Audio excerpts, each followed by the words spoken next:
Michael, Sailors with Cars. It's a great day because we're on interview number 2, which I always appreciate people coming up and taking the time out of their day to come up and do an interview with us. Remember, the channel is about active duty, retired, veterans, police, fire. If you serve your country or serve your community, bring your car out, talk about what you do, and talk about your car. Sailors with Cars on Facebook, Instagram. Hit us up, book an interview. Today we've got Jordan with us. Jordan's brought up a beautiful Mercedes that he's going to talk about, but it is Sailors with Cars, so we need a little background. Thanks for coming, Jordan. Thank you for having me again. You're welcome. Thank you for what you do. Thank you for what you do for the sailors and the community. And again, thank you for your service. Oh, well, you're welcome. As well. Appreciate that. I appreciate you coming up. So, yeah, I'm a retired gunner's mate chief. A year today, actually, is when I retired from active duty. Gunner's mate chief, for the viewers at home, deals with explosives, ammunition. We mostly upkeep magazines. We also work with missile launching systems, gun weapon systems like the 5-inch. We do small arms, qualifications, force protection type stuff. I was a small arms instructor, also a cruiser weapons instructor. Started my career as a vertical launching system technician, which I mentioned earlier, which shoots standard missiles, Tomahawks and T-LAMs. So pretty cool. I did that for a little while, and then I transitioned more towards the small arm instructor, cruiser weapon instructor side of GM's. Mostly working on big decks. Started out with Crudez.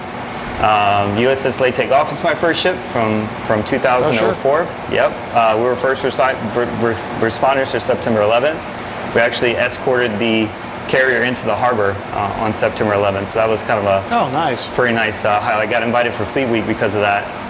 After that, I left, went to Marmac, which is called Mid-Atlantic Regional Maintenance Center in Norfolk, where I did the deluge shop, 25 millimeter shop, and 5-inch guns inspection, but also magazine sprinkler inspection. So I did that.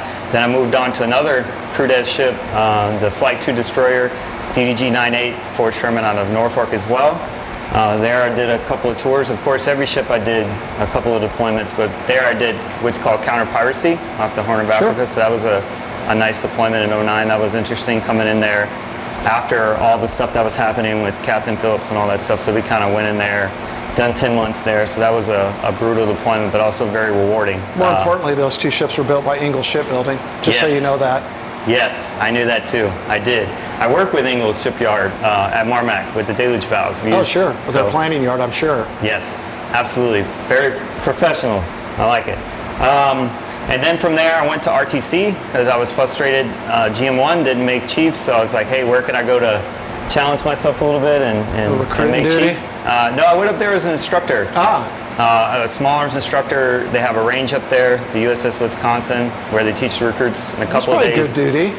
Awesome, yeah, great duty. I went up there, but they also pulled me and said, hey, would you do battle stations for a little bit? So I got to do battle station 21, which is extremely rare for, I think there was one other GM that was stationed there for a short period of time because they were RDC on hold. So, but I was there as an instructor, not RDC, so I was able to be at battle stations for 2 years. So that's the capstone for everybody else, for recruits, when they go through basic training. Battle Station 21 is the last event they do. It's an 18-hour total scenario, and that's when they get their Navy ball caps and they're officially a sailor. So that was very rewarding. Got to do that Master's Ceremonies as an instructor. And then from there, I made chief, obviously, and then I moved on. LCPO, I started out with the USS Peleliu, decommissioned the Peleliu after 8 months, went to the Macon Island. And then I finished my last sea tour on the Theodore Roosevelt, actually. My last deployment was 2017 on there as G2. And then I went to ATG and then I retired. Did your whole career in Ingalls-built ships? That's awesome. Every one of them. That's awesome, great. Every one of them, I can't even say that. So I will tell you that the best mechanic that I ever met in my life was a gunner's mate Master Chief, Chuck Reed. The guy's a legend. And I met Chuck when I was a young chief on Kitty Hawk. We were doing bearing changeouts on a low pressure turbine, and Chuck came down. I didn't know what his background was. Stocky guy. He starts working on the turbine bearings, and I said, why are we having contractors work on bearings on the turbine? Why are my guys not doing that? And he looked at me and said, well, Chief, why don't you get off your ass and get your guys over here and get going on that? And I said, you know what? We will. Don't you worry about it. And all through the years, I dealt with Chuck. He was a master mechanic, could work on force draft blowers, made feed pump, nothing, that guy. And then when I was MPA on Kitty Hawk years later, we would bring him in for 3 months at a time to work with the sailors to make sure they maintained the proficiency to work on stuff. Anyhow, we're not here to talk about me. Let's talk about this beautiful ride you brought up. Yes, great. While you're talking about that, I'm going to step off camera for a second, please. It's all you. Switch spots. Okay. This is a Mercedes GLA45 AMG. The G, like I said, represents the wagon section of Mercedes. The L is the link to the A-Class, which is the smallest class that Mercedes offers.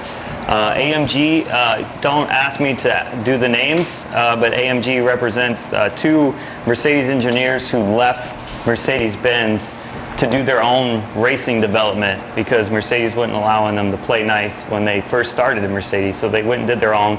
The G represents the town that they built their shop in to do these racing developments, and that's what started all we need to know AMG. is that's the race portion of Mercedes. That's all you need to know. What's one of your favorite F1 team, Stace? Yeah, I was going to say they have a long history of pushing the boundaries as far as racing development goes. Started with the 6.3 V8 and the Pig, the Red Pig known. They also did a really good car in the 1990s, the CLK. That was very successful. So they've always had a long tradition of kind of pushing the boundaries and pushing the limits, and that's what obviously led me to AMG. It was a long journey to get to AMG for sure. Oh yeah, they're not cheap. But that's so let me ask you just on the color. So you say it's wrapped. Is it wrapped this color? What is the original color of the car? It is white, just like... it's white? Yes. Wow. It is white, yes. Definitely would not know that. Yeah. I figured it might be a dark color, but not white. Yeah, the person who bought this car actually went like kind of towards the white and the chrome, which I was against kind of like both of it. I just kind of wanted to buy the car because it was a good price. Obviously, being that it was AMG and it had the Aero Package, but it also has the AMG Sports Package in it, which we'll get into a little bit later. Yeah. So that's why I bought it. I didn't buy it because of the color or the trim. I knew it was going to wrap it. So it is white. Again, a shout out to my friend. Yeah, shout out to the wrap guy, please. Wrap to Wraps, Brad Bright, here at Alpine Sailors. If you have your car, you want to get a wrap, hit up Wrap to Wraps. So you already had Brendan Grimes on here before with his STI. Yep, beautiful That was car. wrapped by him, and here's another example of the craftsmanship that him and his buddy Christian Wong do in the garage up there in Alpine. As you can see, this is a white car, so you really can't see any white on here. So that's kudos to their craftsmanship with wraps. But yes, this is the Gloss Midnight Blue by 3M. This is a 280 series. It's the newer series. They had a 180 series prior to, so this is some of the newer technology for wraps out there for 3M. So that's what this wrap is in. It's funny because the Aston Martin we just did was Midnight Blue, right? That's what Harry's car was. Yeah. Yes. It's nice. Let's look at talk about the engine a little bit, and we'll take a look at it. Yeah, this was the most powerful 2-point turbo engine in the world prior to the 138 they just came out with for the 2020. AMG for this version is an A45 and an A35. There's also in the new CLA45S and the new GLA45S for 2020. There's a M139, which produces 426 horsepower stock. So now that's the fastest 2.0 turbo engine in the world. This was the prior generation one. So it's a 2.0 turbo. A lot of people don't know that, and they think it's a V6 or a V8, just like most AMG cars, but this is a 2.0 turbo. And what's the horsepower on this one? 375 when it was stock, 355 wheel torque. But now I've obviously done a little bit of stuff to it and got it tuned. So it's producing a little bit of closer to 400. Yeah, let's take a look at the engine. Yeah, sure. All right, so of course we got the hood pop, looking at the engine. Yeah. All you. Okay, so like I was talking before, it's a 2.0 turbo. It's handcrafted. Mercedes AMG does the one-man, one-engine, and it's stamped by the engineer who assembled it when he bought it. That's the other thing I really loved about this car. Dink? Yeah, Dirk. Dirk. Don't ask. Dirk Reichmann. Yeah, very, very German. Dirk Wright's not John Smith. Yeah, a lot of the GLAs, actually, the people that I know in this area, he actually built their engines. Yeah, so we kind of look and compare who stamped the handcrafted engine on our cars and compare and see who it is. Is there a separate AMG Mercedes car club? Yes, and we could talk more about that too as well. I'm a part of the AMG SoCal Lounge, which is based out of LA. It's a bunch of AMG owners. We get together, we do a bunch of different events, but I'm also a part of a chapter called SD Benz United here in San Diego. So when I first bought this car, I heard about the AMG SoCal Lounge page, so I joined that. But when I was out at one of the events, someone said, hey, because I was like, hey, is there anything going on in San Diego area? I like to get together with other people. You know, had a good group with San Diego Subies. That's how I met Brendan. That's how I met Brad. So I wanted to keep that same family environment, that same culture, and that same group together. So I was like, hey, why don't we have something here in San Diego? So SD Benz United was already kind of there as a chapter. So we're kind of continuing that on, and we kind of got slowly. We've gotten some growth, but obviously the coronavirus kind of slowed that down a little bit. But hopefully once we all open back up, more events start happening, we start to get some more growth. Sure. And get towards that same group. But yeah, there is a club, San Diego Benz United. So if you have a Benz, you're in San Diego, you want to be a part of it, just find us on Facebook and yeah, send me. I'm an admin, so if you get a request, I'll go on. I'll hit up the page with the Sailors with Cars page. Link it absolutely, up. yes. Cool. So yes, 2.0 turbo. I've put so a little bit of aftermarket stuff here already. Obviously, that's what we do, being car enthusiasts and owning tuners. Mostly electronic. No, to tune in, or have you done mechanical? This is, the intake here is done by Alpha AMS out of Illinois. They do a lot of Mercedes parts. They also do a bunch of other companies. Nissan GTR is another one of them. They had the fastest Nissan GTR. So this is an AMS intake. This is dry carbon fiber that it came with. It's and it gave a little engine bay look, but also the performance of it.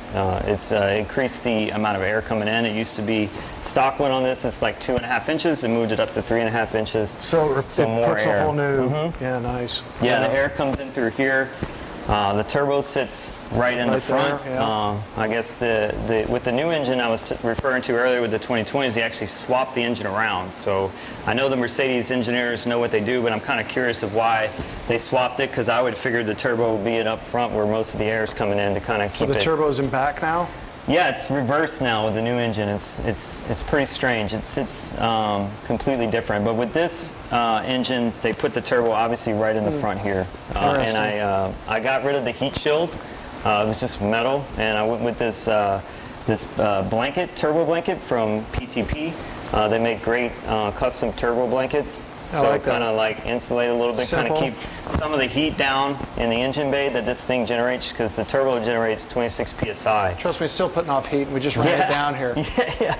So that's about it. I mean, 370. We talked about 375 horsepower, 350. That's a lot of horsepower for that engine.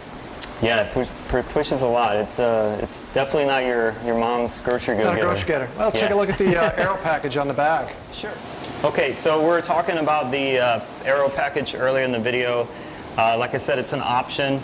The person who bought this car when it was brand new decided to put the spoiler on the back, which he doesn't really have the rest of the Aero Package. Whoever he or she is that bought this car, they don't have the rest of it. There is some side moldings that go on the rear of the bumper, but also some on the front. They decided just strictly on the wing, which is another unusual build about this car, other than going with the chrome package. This is not, you did not put this on. No, this came with it. That came with the car as is. That's a package that Mercedes offers with this build. So the Aero is the wing, and they do some side stuff on the back rear bumper, and they also do some on the front. On the front? Yeah. Okay. All right. So of course, inside the car, let's go ahead and talk about. Man, I like the red on the. Yeah, so I didn't want to go too crazy with the sportiness and too much accents. This is, to me, I think it's very subtle. It's very classic look that AMG offers. Everything in here is very driver friendly. Like, everything's in a good place. So they really thought about positioning very well. So I really like it. It's very comfortable. I didn't go with the AMG bucket seats. That's another option for this car, is the AMG Sport seats. It has a little bit more bolstering on the side and the bottom. I actually went with the other one, which is a little bit more comfortable for long drives, and it has the Alcantara, as you can see in the center. So I really kind of like that that option. You can also get different plating for this console area right here. There's a black gloss one with red lining and AMG, and it's super sporty looking, but like I said, I didn't want to go too over the top with accents. So I went with I like the silver in this one when I bought it. That was another reason why, because it kind of matches other features in the inside. It kind of gives it more of a classic look than too much racer. So was the red, did you do that? The red came. This red came. The other accents, like the paddle shifters, because I needed extended paddle shifters. So when we're doing the canyon runs, we're doing drives, you can, when I'm turning, I have a little bit more extension here. So I went with the red because it matched. And I also got the little bit more red just to give it a little bit more of a pop in the inside, but not, again, still keeping it conservative, but also matching with the overall theme of the interior. That's nice. Are those metal, those paddle shifters? Yes. Yes, they're nice. metal, so they have a really good solid feel. To be honest, the paddle shifters that came with the car feel nice too. It's pretty high quality. It's just that they weren't long enough. Yeah. You know, No, I know what you mean. Yeah, sometimes it's just, like, I can tell you that I've never used the ones, nor will I ever, on that Mustang, because they're just little short plastic ones. The ones on the Jag are metal, but they're short too. I don't use those very often. But yeah, so if you get some extenders, it definitely, yeah, it makes helps a out a lot. difference. Well, when you're doing those cornering. So. Looking forward to going for a ride. And I get to drive. Woohoo! Yes. Alrighty, let's hit it. All right. In the car, I'm driving. Oh yeah. Yeah, like I said, I like it. Yeah, it's Sports Plus. You can feel already the response a little bit. Yeah. The engine gets a little bit more aggressive with the. Good thing we haven't driven this today. Yeah, not yet, right? And then, like I said, the most aggressive setting because it's got it's race mode. Bronco. Yeah. We could just let them get a little bit further ahead of us. I feel like the guy that does the smoking tire videos. If you watched his videos, yeah, when he's up in the canyons out of LA, he'll get up there. He goes up early in the morning so nobody's on the roads. But if he gets behind somebody, and then somebody's coming up on us, so I don't want to do that. Yeah. If he gets behind somebody, then he'll pull off or take another way. Yeah. Fortunately here, I guess I could go backwards. We could go a little different. Where's the street at? It's up here somewhere. I think there's one that goes, yeah, right here. This goes up and over. Do a reverse. You can see that the clutch is really quick on this.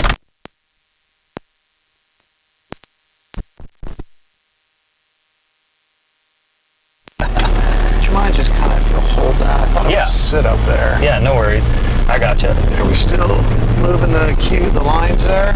Yep, looks like it's still on. So we're a little bump in the recording there. We'll get over it. Yeah. But yeah, the dual clutch responds pretty quickly, especially even on the downshifts as well. And you'll hear a little bit more pops of the exhaust when it downshifts, which is, it never gets old. It's all random too. Oh yeah. It happens at different times. That's where with the Aston Martin, you have to be, you either like it or you don't. You know, if you want something boom, boom, boom, then that's not the car you buy. Me, I like it because it just gives you that, almost like you're clutching the engine. Yes. Yeah, if you want, like I said, if you want to move it to more aggressive, you can go to race and you can really feel the full. Just go over and you gotta hit the OK. It'll let you know the sports suspension is active. You just hit the OK so you can see the speed in the middle. There you go. So this is the most aggressive setting. Yeah, you can hear it. And it keeps it around 4,500. Yeah, I was about to say, it's holding it for quite a while. Yeah, because that's where it wants to be for the engine. It wants to keep it there, obviously, to keep the RPMs steady, and then you can also get that power delivered right away. It's meant for canyon runs, and man, we're getting unlucky with driving. And to sit behind a Dodge pickup truck. Yeah, we're getting unlucky right now with the sweetness. with the cars on the road today. Thank you, sir. Oh yeah, I heard that. Yeah, you can. And like I said, this is not stock. I have the front-mounted intercooler on it. It's got a heavy front end. Yeah. That's the first thing I noticed. Yeah, the engine's It's been a while since I've driven a Mercedes. but it's got a heavier front end. And you'll feel it roll, but like I said, that the 4MATIC system, when you go into a curve, you give it a little gas, and it pushes right through with the back end. It gives it a really, it'll explode right out of a curve. So very, very fun to drive, for sure.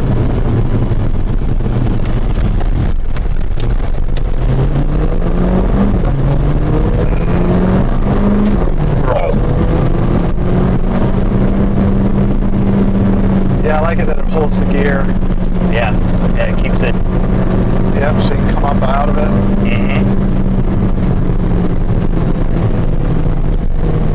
I think the Cayman in this one would be pretty fun to run. So our Stacy's brother has a Cayman. I personally just like the Boxer 718s better. I think they're a better looking car. Let's see, golly, it's definitely utility day. You know, I usually don't run into a lot of. We usually don't run into a lot of cars when we're doing these. Yeah, it's amazing in both ways. Like, yeah. These guys are not going to move over. That happens to me sometimes when I go up to Julian or to Palomar Mountain. I always get the Prius, or no offense to anybody who owns a Prius, but usually it's the Prius. Take offense. Or the Versa. You're pirates. Yeah. That usually gets put in front, and you gotta slow down for a little bit. Okay, we'll turn around up here, go the other way. Yeah, no worries. No worries, no rush. We're good. You're all good. You're not missing much by going up that way anyhow. Bronco's clear. All clear. We know we're clear this way. I will say that the wheels have a little bit of tread on them. I'm actually going to get them replaced here in about 6 months. Kind of upgrade the tire. So the grip on these are not as quite as good as they were when I first got it, but still relatively pretty good. Yeah, it's got nice handling. Not fighting it around the corners. Easy slalom through. Easy to come through. Easy to get on it. Good braking.